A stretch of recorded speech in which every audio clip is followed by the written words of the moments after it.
All I'm offering is the truth, nothing more. And he was teaching in one of the synagogues on the Sabbath. And behold, there was a woman which had a spirit of infirmity 18 years, and was bowed together, and could in no wise lift up herself. And when Jesus saw her, he called her to him, and said unto her, Woman, thou art loosed from thine infirmity.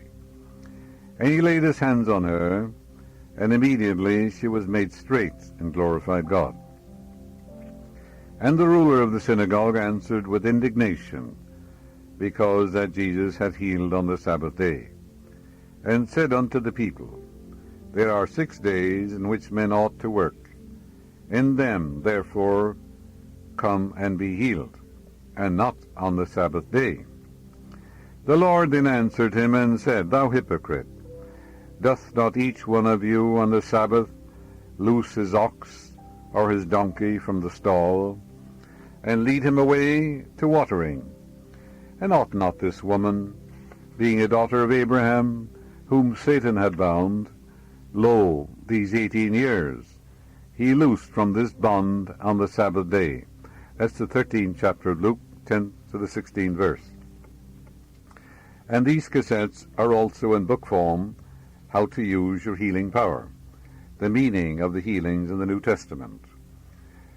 They're based upon a class I gave last year, 1975, where we discussed the miraculous healings recorded in the New Testament and explained how the same principles and methods can be applied by every individual, who could be yourself, to correct any discordant physical or mental or financial condition.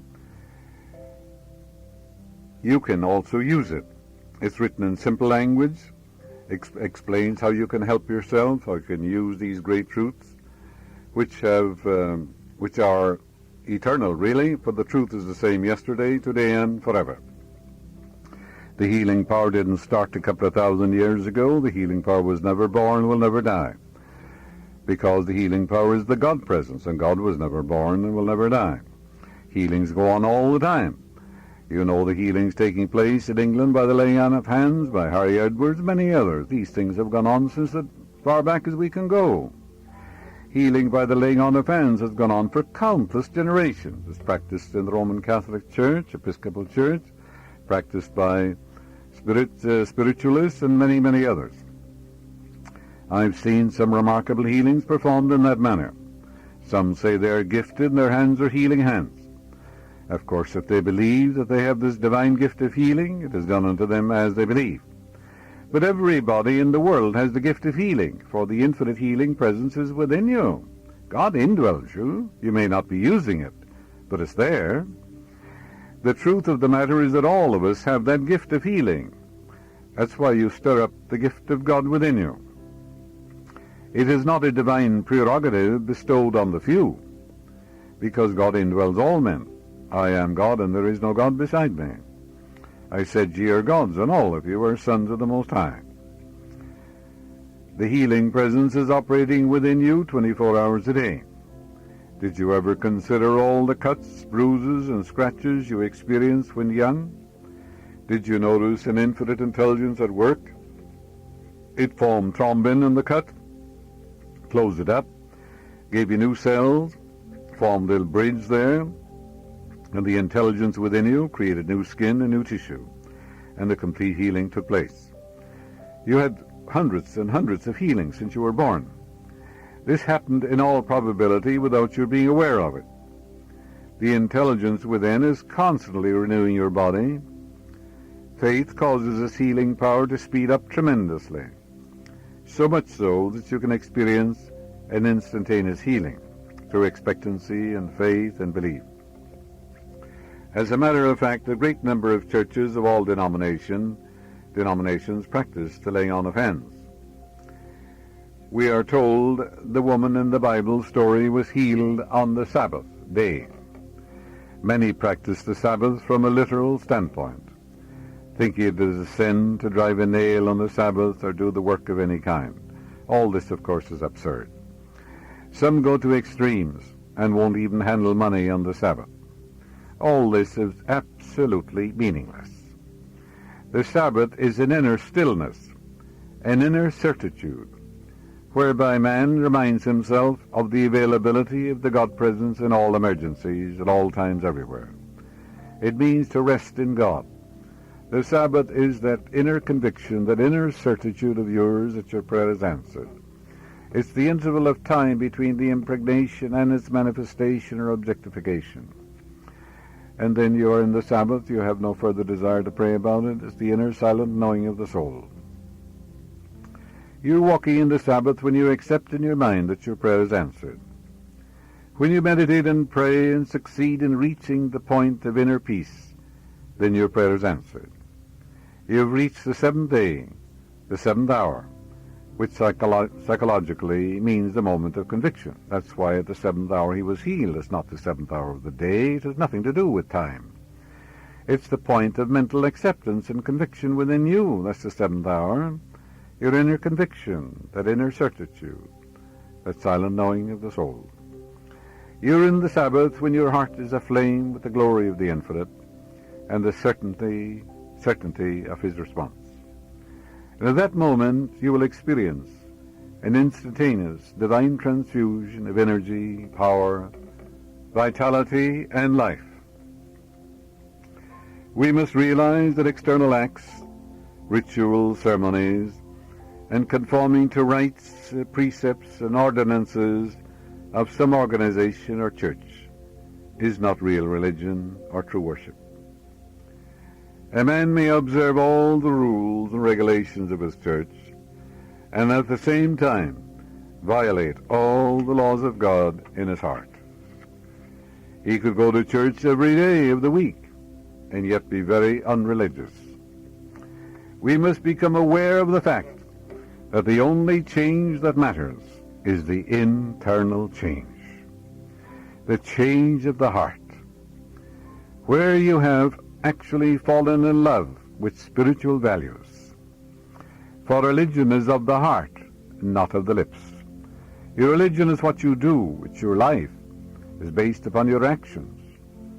It's based upon your relationship with people. For the word religion means reback and ligio, I bind. Are you bound to love, to peace, to harmony, to joy? Are you bound to the source of all life, which is God? Are you bound by the conviction that you honor the infinite in the land of the living, and that you believe in the goodness of God in the land of the living, the joy of the Lord, which is your strength, and that the will of the infinite for you is a greater measure of life, love, truth, and beauty, something transcending your fondest dreams? If you have that kind of belief or conviction, you have a wonderful religion. Because when you have fallen in love, which means an emotional attachment to spiritual values, then all fear, enemies, and sickness will fall away. When you walk in the consciousness of peace, health, happiness, and goodwill, you are in the Sabbath all day long. You're in the Sabbath when you feel and know that it is impossible for your prayer to fail. You are an unmoved, undisturbed, calm, serene, and tranquil, because you are carrying in your subjective mind a divine impression, a subconscious embodiment of your ideal. You know that there is always an interval of time between the subjective embodiment and the objective manifestation. Your inner certitude and imperturbability is the Sabbath. And it was on the Sabbath day that she was healed. The ruler of the synagogue mentioned in the Bible means ruling thought or prevailing worldly viewpoint or opinion. It means the dominant idea in your mind. I have a cassette, by the way, The Wonders of the Master Thought. You ought to listen to it. It tells you all about this ruling thought in your mind and what it does to you, the ruling belief, that conviction. The synagogue is your mind, where the aggregation of thoughts, feelings, moods, and opinions gather. Jesus is always available, which means that you're looking at your desire, you are really looking at Jesus, or your solution, biblically speaking, or that which saves. Because if you were in prison, freedom would be your savior. If you were very sick, health would be your savior. If you were lost in the jungle, the guiding principle within you would lead you out, for there is no man to lead you out. There is no man to save you. And if you're hungry, food is your savior. Like the people now in Guatemala, well, American planes, and of course doctors and nurses, food and all these things are going there. They're lost out there in the jungle, and these helicopters will bring them food and water and things they need. And of course that saves their lives. And they probably get an injection too for prevent fevers and things of that nature. The woman who has the infirmity means the feeling of weakness, the depressed state of consciousness, the subjective belief in some crippling disease. The word woman means emotional nature, the subjective side of life.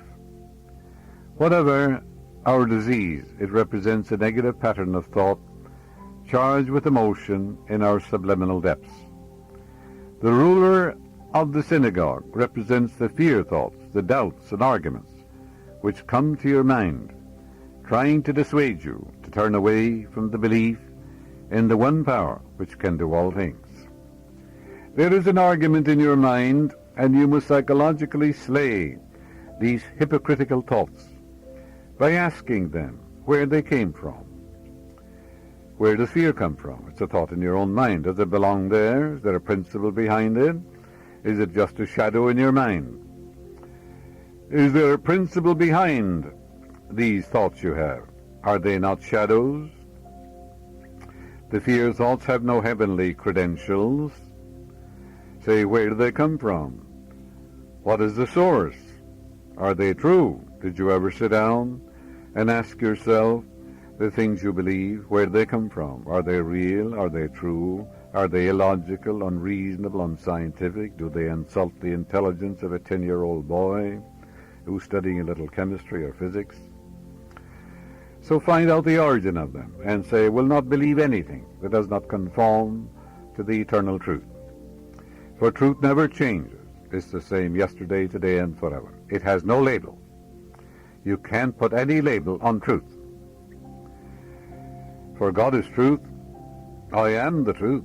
I am the way. I am the life. Your own God within you is the truth. Always the same, yesterday, today, and forever. Truth doesn't change.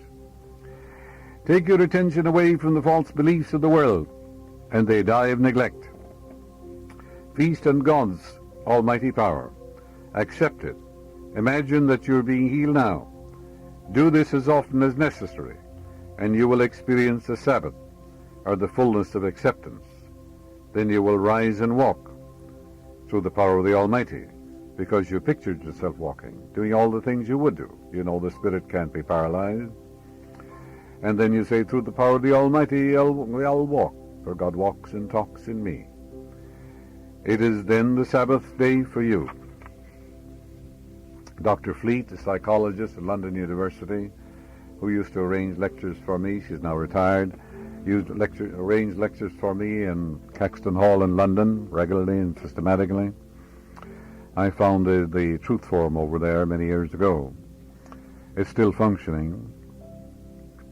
And she told me that during the air raids in London during the war, she was helping people. She was on the streets, and a bomb hit a hospital where some people had been paralyzed, she said, for 18, 20 years, couldn't move. They ran down the stairs and out into the street. And some of them, she said, are still walking. Others said, oh, look, I'm paralyzed. I shouldn't be walking. And, of course, they went right back to their paralytic state. This shows you that in time of emergency, they heard that the bomb was hitting the hospital, and they ran. Why? The idea to save their lives, seize their mind. They forgot that they were paralyzed. The Spirit of the Almighty began to move on their behalf. And most of them, she said, accepted the healing and are still walking. So that power is within you, and you don't have to wait for a bomb to hit the hospital, to get up and walk, as many have discovered. And it came to pass, as he went into the house of one of the chief Pharisees to eat bread on the Sabbath day, that they watched him. And behold, there was a certain man before him, which had the dropsy. And Jesus answering spake unto the lawyers and Pharisees, saying, Is it lawful to heal on the Sabbath day? And they held their peace. And he took him, and healed him, and let him go. And answered them, saying, Which of you shall have a donkey or an ox fallen into the pit, and will not straightway pull him out on the Sabbath day? And they could not answer him again to these things. 14th chapter of Luke, 1 to the 6th verse. These are based upon the healing powers of the New Testament. It's How to Use Your Healing Power. There's a book on it based upon a class that I gave in 1975, the most popular of all classes. If you'd like to read it, it's also in book form as well as cassettes. There are 4 cassettes, number 1, 2, 3, and 4. Also in book form, called How to Use Your Healing Power. And some of you, I know, might like to read these things as well as hear them. Now, the Pharisee, of course, is everywhere. It isn't a man who lived a couple of thousand years ago. That's utter nonsense. He's in every city and town all over the world. He's the type of man who lays stress on external acts and observances. He adheres to the letter of the law and lacks the love and understanding behind the words of the gospel. The Pharisee believes that the fan gives him a stiff neck, that germs are the cause of his cold, that the hidden virus is the cause of his influenza. He adheres to the letter of the law and lacks the spirit which giveth life. External rituals, yes, and pomp and ceremony and all these things, yes, and he belongs, to what you call the right church, and it's too bad you don't. And all this, because all this other, I call it nonsense, because the church is within you. Ecclesia, meaning you draw out the wisdom and the power and the intelligence of God that is within you. Your life is your religion. What do? How do you express? Are you expressing more and more of God, of love, light, truth, and beauty every day? Do we see your religion made manifest in your home, in your business, relationship with people, in your body, in your writings, in your art, in your science, in all phases of your life? The weather, conditions, and circumstance influence the mind in a suggestive way only. Man is the only thinker in his world. Therefore it follows that the fan can't give him a cold except he thinks it does. There are people work under a fan all day long. They don't get a stiff neck, or they don't get a cold either. A belief is a thought in the mind generally accepted as true. So as I mentioned, many people can sit under a fan all day long, rejoicing in it, without getting a cold, or influenza, or a stiff neck. If one accepts the hypnotic suggestion that he will catch cold because of a draft, the fact still remains that the cold was due to his own thought. He had the power to reject or accept the suggestion. If accepted, the result is due to the movement of his own mind. He has no one to blame but himself. His mind accepted a false idea and produced the consequences. The case of dropsy mentioned in the above gospel story was due to a flood of negativity. When the mind is full of strain, stress, and tension, a corresponding effect is produced in the body, and there is a breakdown in the organs of elimination. If a man is possessed with hatred or deep-seated resentment, it could well bring on an internal flood, which, if not checked, could terminate in disintegration of his vital organs due to the corrosive effect of these mental poisons. The conditions in the body are all picturings of man's mental attitude or states of consciousness.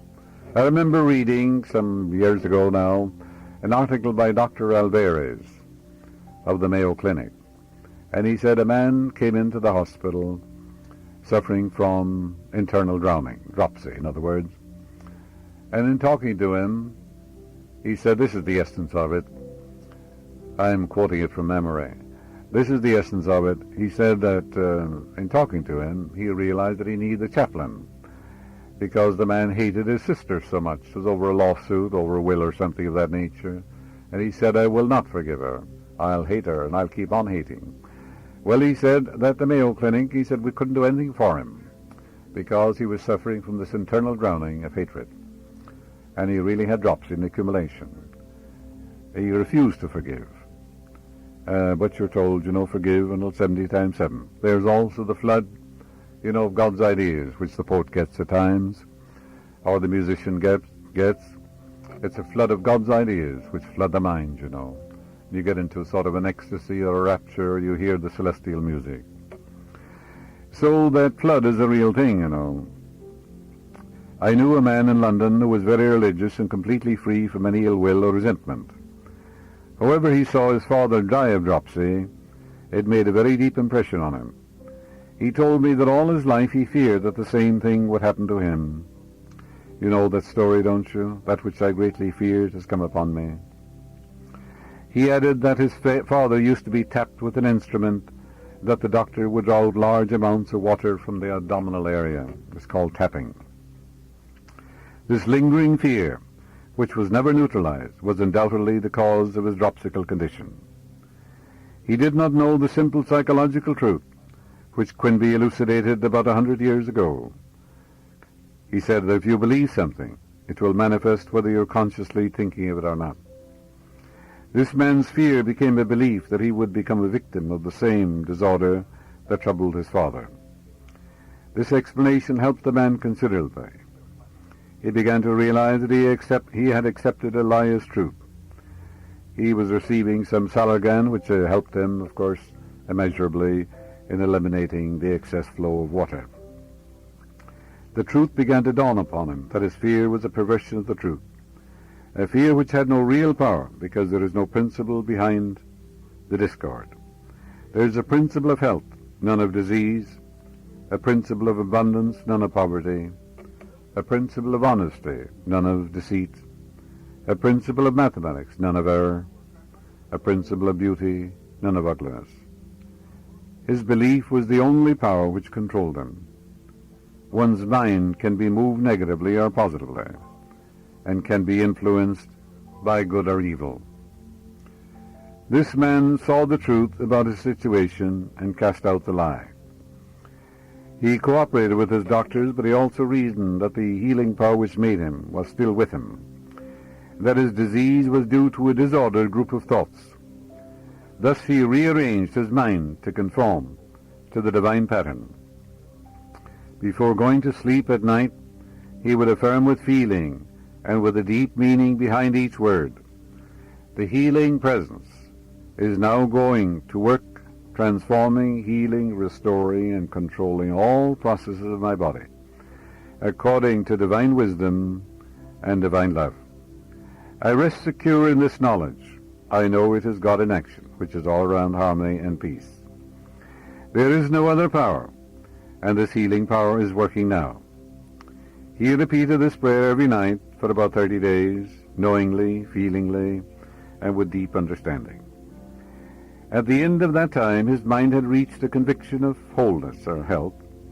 This was the Sabbath day for him, which meant the moment of complete fulfillment in his mind.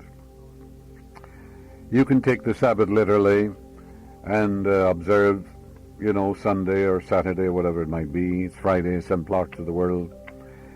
And, your life can be a mess, too. So it is nothing. You don't take these things literally. Take it literally, it means absolutely nothing. I attended a church service some years ago, during which the minister gave a very fine talk on divine healing. After the service, a member of the church board said to him, "It's all right to say Jesus healed, but don't say we can do it." Can you imagine a statement like that in this so-called enlightening age? Look at the hospitals in the world, the insane people who are being healed, the cripples who walk, and the epileptics who are restored, and the laying on of hands that goes on, and the spiritual healing in the Philippines and in England and many parts of the world. People being healed at shrines, and they get up and walk, and you read in your daily newspaper, the Inquirer and many other articles of cancer being completely healed when it had metastasized, when it has even gone into the brain. Look at the work Dr. Simonton is doing, formerly of Travis Air Base, on his work on cancer, taking hopeless cases and healing them. So these things are going on, and they have gone on. And many of these things can be duplicated, most of the, not all, but I'd say 60% of all the so-called miracles in the New Testament. He said if he lived long enough, he would be able to accomplish and duplicate all of them. Can you imagine a statement, therefore, like that today? The man who said that had hundreds of healings himself all through his life. Life is forever healing our cuts and bruises, sprains and scratches. It never condemns us when we take some contaminated food. The same life principle which seeks to preserve us, causes us to regurgitate, and tries its utmost to heal us. The tendency of all life is to heal, to restore. A healing will take place if, as Emerson says, we take our bloated nothingness out of the way. A Christian scientist told me one time that he swallowed a poisonous liquid by mistake. He was a splendid practitioner, had great faith in the God power. He told me that he was 100 miles away from any kind of help, so that he had to rely solely on the subjective power and wisdom within. He said that he got very still, and these are the words he used. God is in his holy temple, and his presence fill every organ and cell of my being. Where God is, there is only order, beauty, and perfect functioning. His holy presence neutralizes everything unlike itself. He kept this up for an hour, and though in a very weakened condition, had a complete recovery. Could one take a corrosive poison, trusting the subjective power to nullify the baneful effects?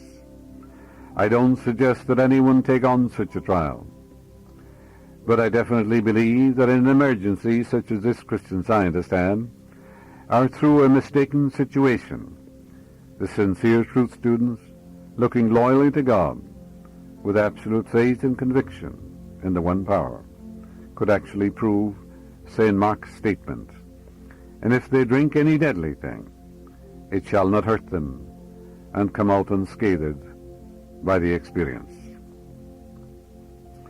There are mental as well as physical poisons. The lawyers and the Pharisees are in all of us. They represent man-made laws and opinions, and the belief that we are being punished for our sins, that our karma is catching up upon us. Another old word covering the belief in hell or devils or things like that. Karma is simply the law of action and reaction. A new beginning is a new end. The timeless, spaceless being is within you. It doesn't condemn you or punish you. It can't. Its eyes are too pure to behold iniquity. It can't not look on evil. All judgment is given to the Son. The Son is your own mind. And therefore, if you believe that you're suffering because of some sins you committed in a former life or something, that is your belief. And you're making your own hell, right here and now. And it's a morbid, gruesome belief. Believe in a God of love, and God shall wipe away all tears from your eyes. There shall be no more crying, no more sorrow, no more pain. For all these things are passed away. Behold, there is no more sea, no more confusion. So stop thinking that you have to expiate for some sins. Forgive yourself. Change your thought now, and the deeper mind will respond, and the past is forgotten and remembered no more. We must not question God and say it's God's will that you be sick. That's absurd. Some people have a martyr complex, say God is testing me. What nonsense. God is no respecter of persons. I perceive thou art no respecter of persons, neither is the law. God's will is the will of life, and this life is seeking expression through you as harmony, beauty, love, peace, joy, wholeness, and perfection. God in the midst of you is guiding you now.